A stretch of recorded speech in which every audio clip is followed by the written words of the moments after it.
Hello, good morning. I thought I'd do a very quick video about relying on your electronic gadgets, Navionics, CMaps, and there's a lot of other chart plotters out there because relying on them is an incredibly dangerous thing to do. And yesterday, me being me, got into an argument with somebody on Facebook and quite a lot of other experienced boaters and yachters who thought that there is absolutely no place for charts. In fact, one of the guys quoted, the best place for a chart is stuck on your kitchen table with a coffee mug on it. It has no place for a boat anymore. And I think that's incredibly wrong. I think there is very much a place for charts, and I'm going to show you why they are so important today, and actually the knowledge of how to use them is so very important. And just relying on your electronic gadgets is a very dangerous thing to do, and it can lead you into a lot of hot water. So one of the things I wanted to show is to do with course to steer. Knowing your course to steer is actually really important. When we're using Navionics or CMaps or all these other types of chart plotters and we set a waypoint, we have a habit of just following that waypoint, but we don't realize that can get us in trouble. So I'm going to switch the camera around. I'm going to draw on a piece of paper and I'm just going to show you a couple of things. So hopefully it makes sense. Right, so here we go. Here's my piece of paper. So if I'm starting out, I'm going to draw a nice rocky outberth here, and this is where my lovely boat is with a nice 115 on the back.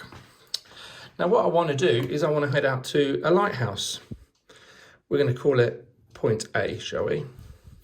So typically we go and we jump into our Navionics, or we put in our auto route or these other chart plotters, and we say, here we're going to want to go to point A. So what it does is it gives us a bearing, okay? And it tells us that's where our bearing is, and we want to head towards our bearing. So we start off heading in this direction towards the lighthouse. The problem is it doesn't take into consideration tide, wind, or other things. And this is where we can come unstuck. So what happens if we've got a nice tide moving across us? What happens to the boat?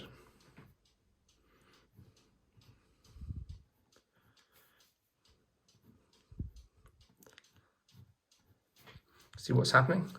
The boat drifts across. But all the time, guess what?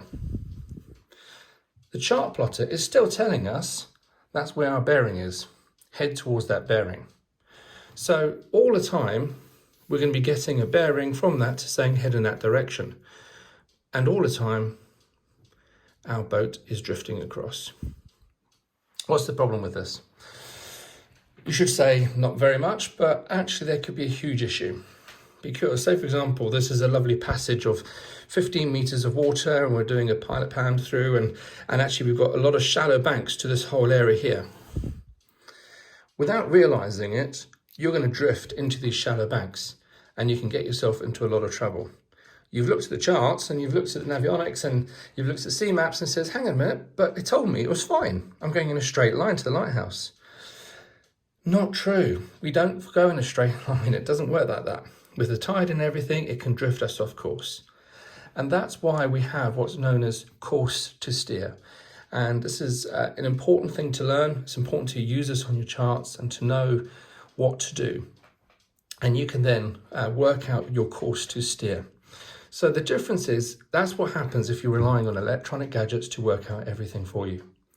The differences with charts is you take into consideration that tide, you take into consideration the length of where you're going and all these other distances that you've got to fly.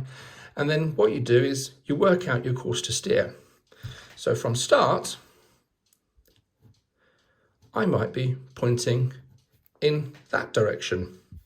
So if I look at the distance of where I wanted to go to, I'm taking into consideration the tide. And guess, that's my new angle. That's what we call course to steer. And that is where I am now going to be steering. And that will take into consideration the deviation that you'll experience. So then applying that steering on to that new bearing, we will go in a nice straight line across where we want to go, and we'll end up at that point A. And that is why it's so important to have that knowledge, to be able to use the charts properly, know how to use the charts, and to be able to put a passage plan together. Because if you just rely on electronic gadgets, you can end up in hot water. So my point still stands. Don't rely on electronic gadgets. Know what you need to do. I will do a separate video on course to steer and how to work out your course to steer, but hopefully that'll just give you a bit of an insight of why, to me, electronic gadgets are great, but don't rely on them.